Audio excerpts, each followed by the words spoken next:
Сәлеметсіздер ме құрметті оқырмандар және әлеуметтік желі көрермендері. Бүгінгі арт энциклопедия шығарылымы орыс композиторы, пианист және дирижер Александр Александрович Алябьевтің 235 жылдығына арналады. Александр Алябьев бала кезінен музыканы жақсы көрді. Фортепиано сабақтарын алып композицияны оқыды. Ол белгілі ақындардың өлеңдері мен вокалдық миниатюраларға, оркестрлерге арналған шығармалар мен елордалық театрларға арналған оперлар, романстар жазды. Алябьев Сібір жер аударылуынан аман қалды, бірақ ол жерде музыка сабақтарын қалдырмады. Алябьев 1787 жылы 15 тамызда Тобольскіде азаматтық губернатордың отбасында дүниеге келді. Алябьевтердің үйі музыкалық болды. Мұнда ата-аналар да, жер аударылғандар да ойнады. Оларда болашақ композитордың әкесі қолдады. 1796 жылы отбасы Санкт-Петербургке көшіп келді. Онда әкесі Берг коллегиясында таукен бөлімінде қызмет атқарды. Ал Александр Алябьев Йоганн Генрих Миллерден музыка сабақтарын алды. Бірнеше жылдан кейін ол Мәскеуге көшіп, Мәскеу университетінің интернатына түсіп, композиция негіздерін оқи бастады. Номиналды қызметтен кейін ол дворяндардан шыққан недоросль ретінде 14 жасында қабылданды. Александр жарамдық қызметке кірісті.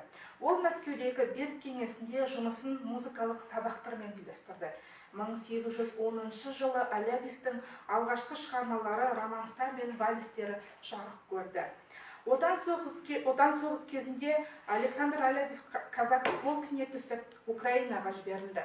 Ол Денис Давыдовпен танысып, оны партизан отрядына кірді. Содан кейін ол Белоруссиялық Конденге тұрған Иркутск гусар полкіне жіберілді. Одан да ол Александр Грибоедовпен және Лев Толстойдың әкесі Николай Толстоймен дос болды. Әскери қызметте Александр Алябьев 3-ші дәрежелі Әулие Ананың 2 орденімен, 4-ші дәрежелі Әулие Владимирдің орденін 1812 жылы Отан соғысы құрметті медалін алды. Туыстар оның ержүрек және батыл офицер екенін атап өтті. Қызметті Наполеонды жеңгеннен кейін де жалғасты. Бос уақытында Алябьев ішекті квартет, фортепиано триосы және квинтет көптеген романстар жазды. Олардың арасында Пушкиннің күндізгі жарық сөніп қалды өлеңіне арналған элегия бар. 1822 жылы 12 ақпанда Санкт-Петербургтың үлкен театрында Алябьев Людвиг Вильгельм Мауре және Алексей Верстовскийдің жаңа ойын немесе театр шайқасы музыкасымен Владимир Николай Хмельницкийдің премьерасы өтті. Алябьев театр композитор ретінде дебют жасады. 1823 жылы қаңтарда театрда ауыл философы операсы махабайға қойылды. Ал маусымда аптасында бір рет Санкт-Петербург пен Мәскеуде Алябьевтің Ай түні немесе Домовые операсының премьерасы өтті. Бұл үлкен жетістік болды. Кейін Владимир Адаевскийдің былай деп жазды: Алябьевтің опералары француз комедиялар операларынан да жаман емес деді. Бұл кезде композитор әскери қызметке көбірек тартыла бастады. Ол отставкаға кету туралы өтініш берді және 1823 жылдың соңында оны босату туралы бұйрық шықты. Алябьев Мәскеуде қоныстанды. Ол Рим Мария Иванованың үйінде өткен музыкалық кештерге қатысты. Кейінірек оның екінші қызы Екатерина композитордың әйелі болды. 1825 жылы Алябьевтің музыкасы Мәскеу үлкен театрында шырқалды. Театрдың жаңа ғимаратын ашу үшін Михаил Дмитриевтің музейлердің салтанаты поэтикалық алғыс сөзін жазды. Оның музыкасын Фридрих Шольц, Алексей Верстовский және Александр Алябьев жазды. Алайда Алябьевтің өмірінде тек музыкалық кештер ғана емес, театр премьералары ғана емес, құмар ойындар да болды. 1825 жылы ақпанда композитор қамауға алынады. Оның үйінде карталар ойналды. Жанжал болды. Жанжалға қатысушылардың бірі 3 күннен кейін соққыдан қайтыс болды. Ал куәгерлердің бірі полицияға марқұмды Александр Алябьев ұрғанын айтты. Басқа дәлелдер мен ұқсас айғақтар болған жоқ, бірақ композитор түрме камерасында болды. Тіпті сол жерде ол театр сахналарында шырқалған музыканы жазуды жалғастырды.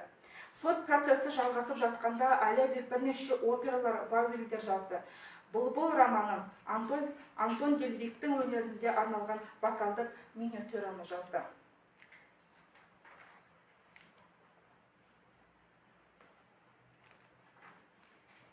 Қазір сіздердің назарларыңызға Альбина Шағмұратованың орында Әләбиевтің «Бұлбұл» романсын көрсетеміз.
Мемлекеттік кеңес айыптау үкімі шығарды.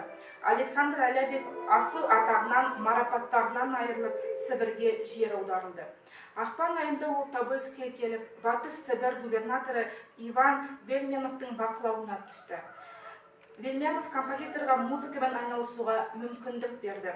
Сол жылы Омбыдан Тобольскіге қазақ музыкасы оркестрі ауыстырылды. Әләбиев оны өз қамқорлығына алды. Олар көп жаттығып, ұжым доптарда ойнап, концерттер берген толыққанды симфониялар оркестрге айналды. Вильнянов мен туыстарының арқасында 1832 жылы Әләбиев Кавказға барып, көзін емдей алды. Әрине, ол жерде де қатаң бақылауда болды. Әләбиев Кавказ фольклорына қызығушылық танытты. Композитор Кабардин, Чек, Грузин әуендерінің шабыт алған романстар жазды. Олар Кавказ әншісі жинағына кірді. Содан кейін Әләбиев Бестужев Марлинскийдің Амалат бек Кавказ ертегісіне музыкасымен жұмыс істей бастады. Кейінірек бұл шығарма сол атаудағы операның негізіне айналды. 1833 жылы композиторға Орынборда тұруға рұқсат етілді.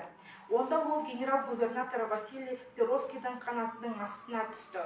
Отан соғысына қатысушы, өнерді бағалаушы. Өз мансабын қатерге тігіп, Перовский жер аударуға, Мәскеу губерниясында туыстарының үйінде тұруға рұқсат сұрады.